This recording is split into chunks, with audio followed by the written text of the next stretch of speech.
Hello, मी पूजा. आजच्या ब्लॉगमध्ये तुमचं मनापासून स्वागत करते.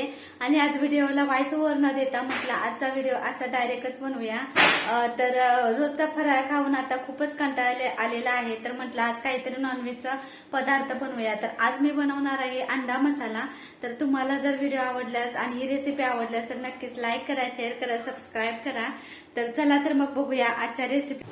तर पहिल्यांदा कढईमध्ये तेल घेतलं, तेल छान असं तापू दिलं, त्याच्यामध्ये टाकलं तेजपत्ता आणि कढीपत्ता आणि तो छान असं तडतडू दिला. त्याच्यामध्ये जिरंही टाकलं, जिरंही तेलामध्ये तडतडू दिलं आणि त्याच्यामध्ये टाकलं कांदा आणि टोमॅटोची पेस्ट छान अशी तेलामध्ये परतवून घेतली आणि तेल सुटल्यानंतर त्याच्यामध्ये टाकले हळद आणि मीठ आणि त्याच्यामध्ये टाकलं लाल तिखट. आता हे लाल तिखट आमच्या घाटावरचा मसाला आहे, तो छान असा तेल सुटेपर्यंत परतवून घेतला. याच्यामध्ये टाकलं जिरा, अद्रक, लसूण, खोबरं याचा मसाला, तोही छान असा तेलामध्ये परतवून घेतला.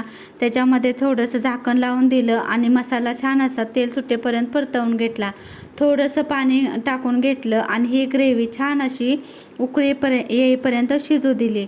त्याच्यामध्ये बॉईल अंड कट करून घेतले आणि ते त्याच्यामध्ये टाकून घेतले आणि खूपच छान अशी ग्रेव्ही होते. आणि वरून थोडीशी कोथिंबीर त्याच्यामध्ये ॲड करून घ्यायची. तर आजचा मेनू हा असा होता. तर व्हिडिओ आवडल्यास लाईक करा, शेअर करा, सबस्क्राईब करा. चला तर मग बाय.